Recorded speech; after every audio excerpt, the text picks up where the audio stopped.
So today's really exciting because actually it's the end of the project. We're finally finished, it's complete, which I really wasn't sure we'd ever say. You know, it's been such a long time coming. It's absolutely amazing to be where we are. The Cleveland Pools are the oldest open-air public swimming pool in Britain, what today we call a lido. It was built and opened in 1815, although it's been out of use since the 1980s and is in a fairly poor state. For 17 years, the local community have wished to bring this pool back into use for community use. It's one of the few projects in Bath that isn't related to tourism, it's for local use, and we've spent 17 years developing the project, raising the support, and in particular the last 10 years, fundraising to enable days like today to take place. For me, obviously, it's a facility that's been lost. Being here again today, it just brings back so many memories, and to be able to swim in that again after 50 odd years would just be great. This is a Cleveland Pools renovation project. It involves renovation of a Grade 2 listed building. But it's also got an external lido, which hasn't been used now for approximately 40 years. After that, then used as a trout farm for a number of years. We've been asked by the client to renovate the existing building and also build a new swimming pool inside the existing listed swimming pool. It's very complex. Not only is it a reinforced waterproof concrete shell for the swimming pool, there's also an underground plant room. There's piling for a new bridge into the Crescent building, all of which is on a sloping site right next to a river. So the only access we've got is a 1.2 metre wide access from in the middle of the housing estate where we're not allowed to bring any materials in. So we're at the Avon Rugby Club today because this is the site of our temporary site compound. This is actually almost as important as the Cleveland Pool site itself in terms of making the restoration happen, because this is where the barge will run to and from the pool site. So all of our materials deliveries will come to this point, be craned onto the barge itself and taken up to the pools, and the same will happen in reverse with any waste material. So this is a secondary site in some ways, but actually incredibly important for making the project work. The biggest unknown is the river. So we've gone back before we got into contracts and reviewed a lot of historical data of river flows. We've got to time the whole programme related to a load of outside constraints which you wouldn't necessarily normally think about, but we've had to on this project to make it work, to make the programme possible. That would usually be, you know, a delivery of multiple items coming to site, but now we've got to do kind of one at a time, weight limited, lifting, and everything's come on the river. Usually on a site you'd have kind of one delivery of materials, but here things are always handled at least 4 or 5 times before they get to their end location. So this will be the plant room where we have all the water source heat pump equipment and also the filtration kit for the main pool. What's really nice at this stage is we can see the existing kids pool behind us here. So the existing kids pool was listed and we had to retain that in situ.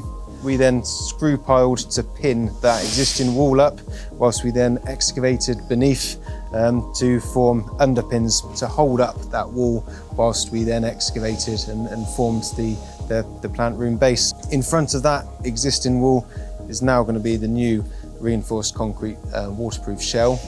So the only thing that we're allowed to bring in from this entrance is concrete, and even that is not an easy task. As you can see along the floor here, these are the steel pipelines that the concrete will flow through, and it's then pumped approximately 150 metres down what is quite a steep slope, all the way down, round the multiple corners, down into the pool. So you can imagine the amount of planning it takes to be able to get this done at the right consistency using a waterproof concrete mix to make sure when the concrete gets down to the base of the pool here, it is still got its normal tested characteristics. Not an easy task. There's been an awful lot of work done to clean the stone on the Crescent.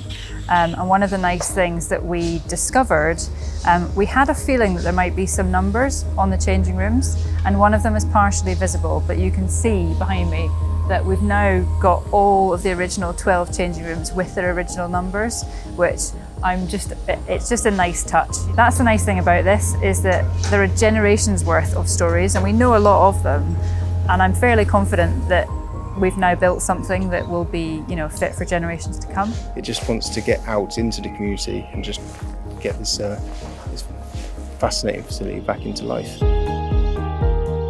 So the thing that you don't see kind of anywhere on the site is all the kit that you need to make this a modern swimming pool. And the reason for that is the fact that we've basically sunken everything down into the footprint of that kids pool and formed this terrace area for people. Everyone will be sitting having their coffees and having a nice time, not realising quite how much kit is underneath and making it all possible. The system that we are installing is a water source heat pump, so it takes energy that's in the river, even adjacent to the site anyway, and converts it to heat. So that allows us to heat the pool that way rather than having to use a gas boiler, which is traditionally how kind of lidos like this are heated.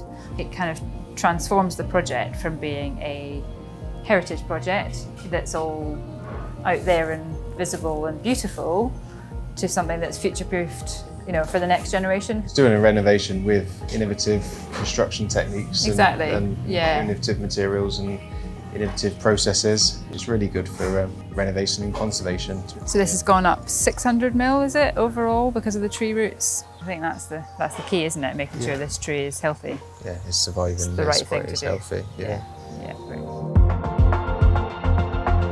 Working with Beard has been great. It's easy for me to say that because it's true, it's been great.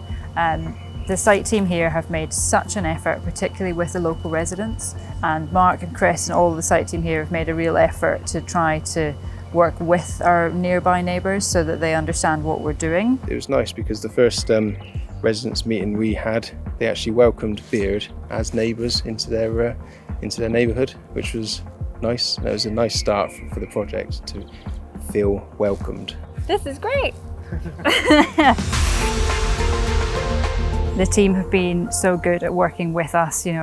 People say collaborative and it sounds a bit cheesy, but it has felt like that on this project, and it's had to be. It's been quite challenging for lots of different reasons along the way. And if we hadn't worked really closely and really openly together, we wouldn't be here today. And it's been, I think, a really good example of working together, and it's really paid off. It's been an amazing project to work on. Just is a complete credit to everyone who's been involved. Somebody said to me the other day, if you could build this, you can build anything. It's really quite difficult. All your normal stuff you kind of use on a construction site we haven't been able to use here. I'd much prefer to have a road coming into a site with some gates and allow skips to be on site. But it's certainly made us think differently, this job. It's a hell of an achievement to actually to get it finished. None of us had ever done a project like this. You kind of have a picture of what it might be like, and I think it's just better than anybody expected. And it's such a credit to the work that the Beard team have done, alongside the Trust to enable us to be here today. And I'm so looking forward to kind of welcoming people to actually swim in the pools for the first time. All right, everyone. Who wants to go swimming? Yeah! 1, 2, 3, woo! This project just proves what can be done. It involves thinking outside the box, and that's exactly what Beard do. We look for the challenging projects and we fulfill them. I think this is a job that proves that we can do pretty much anything. If you believe in it, you can make it happen.